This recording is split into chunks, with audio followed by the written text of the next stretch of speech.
warahmatullahi wabarakatuh. Dalam video ini kita akan membahas tentang sejarah terjadinya Rowo maupun mistisnya bersama Pak Sumadi. Ya.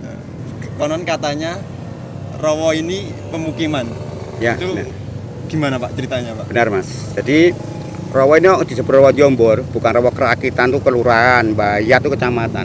Ngapa disebut Rowo Jombor? Karena yang di tengah Rowo dulunya desa Jombor Mas. Desa Jombor, akhirnya berhubung dataran rendah, tergenang air Mas. Terus warga Jombor dipinggirkan, dikasih tanggul. Sekeliling Rowo ini dikasih tanggul. Itu tanggul itu zaman G30S gitu, Mas. Itulah terjadinya itu. Jadi nggak mengandung apa mistik atau legendaris, enggak. Gitu. Alami, benar-benar alami gitu. Ini terjadi sekitar tahun pinten Pak? Wah, nak terjadinya yo udah lama banget Mas. Memang nggak tahu kita. Oh, sebelum 30 itu bangunnya Mas, nanggulnya. Oh, ya, nanggulnya G30 sekali. Nah, ya itu. Jadi kemungkinan sebelum itu nggak begitu lama juga. Ya itu. Terus Rowo itu sebenarnya Mas, lebih luas tapi ini udah termakan banyak. Itu seperti yang dipakai untuk taman itu. Dulu kan juga Rowo. Terus sebelah itu Bukit Sidoguro itu yang sana juga Rowo Mas dulunya Mas. Jadi ada termakan berapa hektar itu. Udah kurang banyak itu Mas Rowo itu. Itu secara alamnya gitu Mas. Kan pernah dengar cerita Pak, dulu kan katanya ada apa itu kuburan yang ada di dalam Rowo.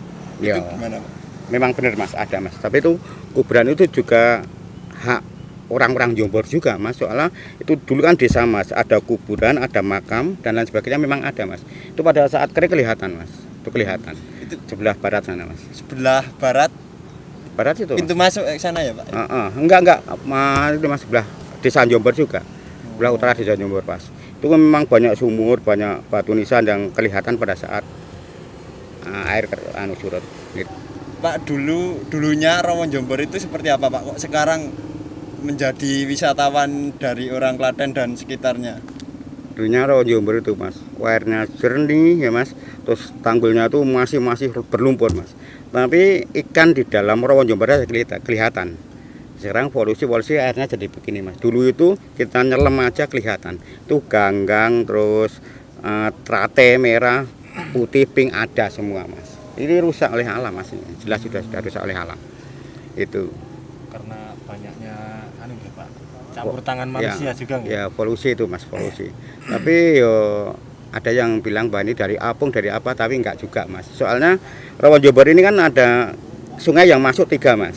Nah, 3, pembuangan 2. Nah, yang masuk 3 itu sampai sekarang bisa cek, enggak ada saringannya Mas. Jadi sampah, pohon pisang dan sebagainya masuk. Akhirnya mendapatkan seringkali cepat sekali pendangkalan gitu loh. Gitu. Kalau yang tempat kayak warung, kayak misalkan kapal, itu apakah dari BUMDes apa inisiatif warga untuk berjualan di sini? Inisiatif warga Mas. Jadi enggak pure dari ya? Dari warga ya. Tuh warung itu Mas di pinggir-pinggir jalan itu kebanyakan justru malah orang luar Mas. Orang sekitar enggak gitu. Jarang gitu loh Mas. Kalau tambak-tambak ikan itu Pak? Tambak ikan itu ya itu Mas yang dulunya tuh punya rumah dalam Rowo ya Mas yo. Ya. Itu kan punya kebun dan sawah. Ini ladang sawahnya orang Jombor, orang sekitar itu Rowo itu Mas. Jadi kalau memang pada saat surut nggak ada airnya itu bisa ditanami apa saja.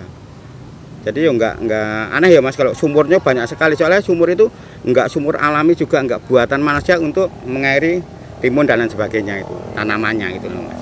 Apakah ada perhatian khusus Pak dari pemerintah tentang pengelolaan Rowo Jombor ini? Ya belum Mas, masalahnya gini loh Mas. Ini antara warga ya dan Pemda itu aja Mas. Itu sulit kok. Soalnya ini ya Mas, mau direnovasi, mau dibikin wisata oleh Pemda, ini kan warga juga punya hak milik Mas. Waktu itu hak milik dalam sejarah loh Mas. Ini desanya, ladang sawahnya. Jadi Pemda juga mikir-mikir Mas. Ini kan renovasi ini loh Mas, pagar ini dari pusat kok. Kalau nggak pusat yo belum bisa Mas. Itu. Jadi yo gimana ya Mas? Kalau sampai benar-benar dihapus antara apung, karambah ini dihapus Mas. Kasihan juga orang sini. Mau makan apa? Sawah ladangnya di situ Mas. Itu loh Mas. Pencaharian orang sekitar gimana? Iya Mas. Ya kalau yang bisa nih Mas, memang benar Mas. Kalau wisata tuh bisa ngangkat ekonomi warga sekitar ya Mas. Itu bagi yang bisa berdagang dan lain sebagainya. Kalau orang yang bisanya cuma menjala ikan, masang jaring tuh gimana mas? Itu nggak punya keterampilan untuk berdagang kan? Susah juga kan? Nah itu. Nah itu rencana yang di Talut, itu Talut ya Pak ya? Itu rencananya semua apa cuma sebagian dari Romo Pak? Keliling mas. Keliling. Keliling. Jadi keliling dipagar, keliling jatuh.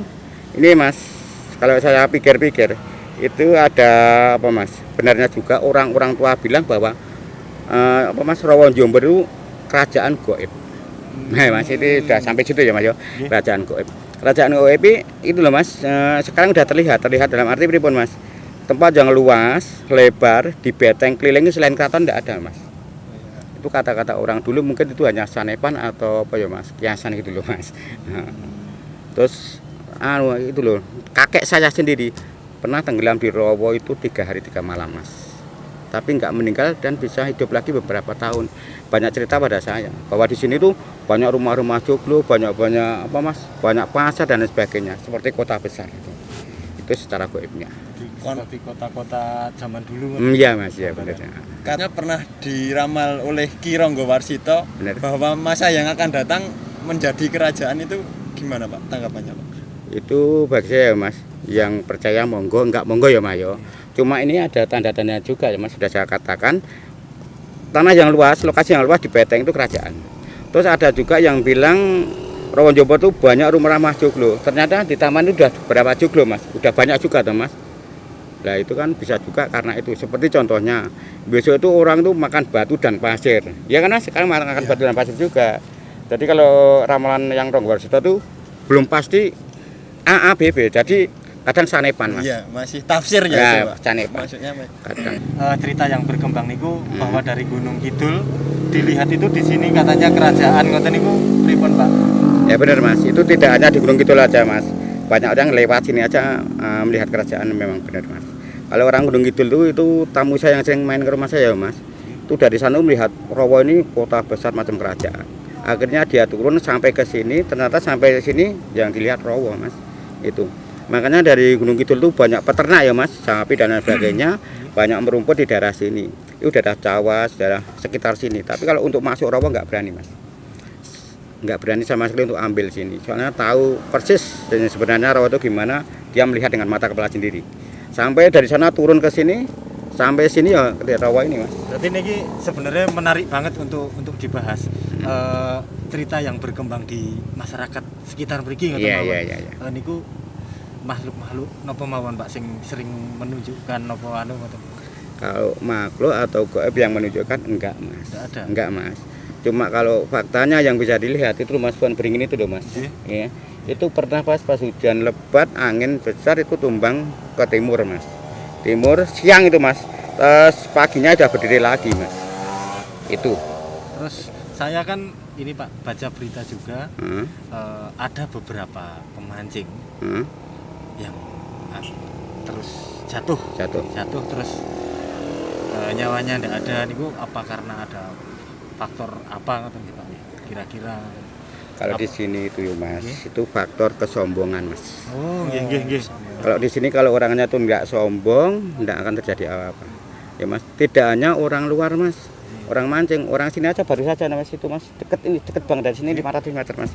Itu orang Jombor biasanya dia pasang jaring, juga pasang pancing, dia tuh tenggelam di situ mas. Belum lama mas. Itu. Jadi di sini harus rendah hati dan sopan. Terus itu mas, sebelah barat itu Tanggul sebelah barat itu mas. Itu ada yang meninggal balap liar, meninggal. Atau orang pacaran dalam mobil aja meninggal mas. Itu karena kurang sopannya orangnya itu aja mas itu. Tapi kalau di sini kalau ndak orang itu ndak macam-macam juga ndak apa-apa mas. Aman nggih. Aman bagus. Ya. Berarti kalau misal juga penjual yang atau pemilik kapal ini harus niatnya baik dulu ya Pak? Baik dulu mas. Harus baik. Istilahnya secara orang Jawanya ya minta izin gitu mas.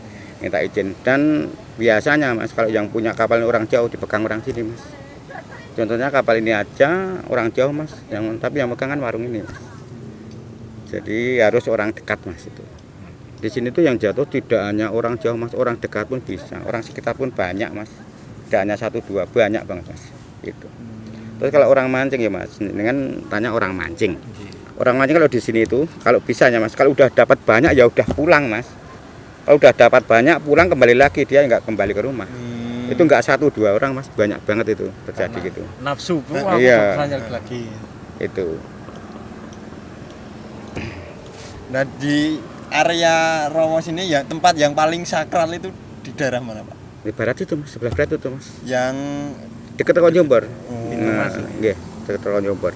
Utara Rawa Jombor itu mas, itu yang paling dalam. Itu paling dalam. Masalahnya dulu kan di Keruk kapalnya macet di situ loh mas. Bego itu ya Pak? Bego Enggak, apa? yang pertama kapal mas, kapal dengan baling-baling besar di bawah itu mas, untuk menghancurkan tanah jadi lumpur. Akhirnya disedot, dibuang ke situ mas, ke selatan ini. Ini dulu dataran rendah mas, akhirnya jadi untuk pertanian bisa. Terus dibuang lagi itu ke barat Rawa Jombor itu. Terus untuk yang kedua bego mas, dikeringkan tapi bego turun, mobil-mobil dam itu turun mas.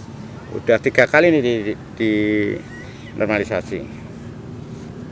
Dulu kan lor Rowo yang sebelah sana itu katanya genangan air Pak, yang sekarang buat trek-trekan jeep itu ya Pak ya? Ya. Itu kok bisa kering itu ada apa Pak? Kan diuruk dari sini mas, diuruk dari sini. Dulu itu rawa juga lah mas, rawa itu bentuknya dulu itu mas, sebelah Sidoguro, belakang Sidoguro itu rawa juga mas, tembusnya sini. Tapi ini dikasih apa mas, jalan mas, dikasih tanggul. Dan ini terpisah mas. Sebelah utara Sidoguro terpisah. Dulu itu juga rawa mas. Ya pantas kalau di situ memang apa ya mas, ada airnya dulu, tapi udah di kasih tanah dari sini mas, diuruk dari sini. Kalau pohon beringin yang roboh tadi itu kira-kira kapan Pak kejadiannya Pak? Ya sekitar 3 bulan tahun yang lalu mas. Saya masih kecil tuh mas, tapi saya juga tahu, melihat sendiri mas. Melihat sendiri itu angin kenceng mas itu. Terus itu loh mas, sebelah Ringin, ini kan Ringin ya mas. Sebelah Ringin ada sungai itu mas, sungai yang tempat itu mas, buangan pertama ya mas. Buangan pertama itu kan bukan kali sembarangan juga mas. Dulunya Rowo ini sampai mau meluap, akhirnya dibikinkan kali itu, dibikinkan sungai itu ya mas. Itu dengan, nah kalau itu dengan apa mas, Keraton Solo mas. Itu cuma kata orang dulu mas, itu cuma digaris dengan keris Nogososro mas. Akhirnya kali itu mengalir ke selatan itu mas. Itu pembuangan pertama. Itu cuma digarisnya dengan keris Nogososro. Terus kali itu dinamain kali Sosro Diningrat. Belum ada mas sejawa yang ada Sosro Diningrat. Kata Ningrat itu nggak ada kali mas selain itu mas. Itu kan milik keraton juga itu mas. Katanya kali itu kan tempuk Pak, itu alirannya. Itu ada 2 aliran, itu apakah benar itu? Benar mas. Benar. Itu bagaimana Pak itu? Yang kali Sosro ya mas. Kali Sosro itu keluar dari bawah ya mas. Ini dari atas itu mas. Kalau itu kan ini kan kali ujung itu pembuangan dari Merapi mas. Tapi kalau yang Sosro itu dari sini mas, dari Rowo sini. Itu juga sakral banget di sana mas. Konon katanya warung apung yang ada di Rowo ini mau digusur oleh pemerintah daerah. Nah, tanggapan Bapak bagaimana? Yo kalau tanggapan saya mas, saya sebagai warga sini, untuk warga yo memang itu bukan tempat kita yo mas. Kalau diminta yang berhak monggo. Tapi untuk pemerintah juga harus memikirkan warga juga mas. Itu kan dulunya kan tanah milik mereka mas, dan ini tanah milik nenek moyang mereka juga. Jadi harus dipikirkan untuk masyarakat situ mas. Ya kalau dicariin kerjaan apa dicarikan apa, tempat koperasi seharusnya ada mas. Kalau cuma diambil saja kan juga kasihan mas. Itu sawah ladang mereka ya mas. Cuma itu. Harapannya masyarakat sekitar untuk pemerintah pripun Pak? Harapan masyarakat sekitar mas, kalau bisa mas. Kalau warung-warung itu tetap diadakan mas. Tapi kalau ada macam penataan ya siap. Nah, kalau ditata di mana kita manut mas, nurut aja lah. Kalau kita tuh dikasih hak pakai ya siap, disuruh pajak ya siap. Tapi kalau bisa ya jangan dihapus mas. Itu untuk makan orang sini mas. Wisata itu. Jombor tetap ada Tetap ada, tapi warga sekitar juga bisa menikmati itu. Jih. Nah, jadi untuk warga ya mas, pesan saya untuk warga, jaga manfaatkan alam tapi jangan merusak alam juga. Gitu loh mas. Nah itu.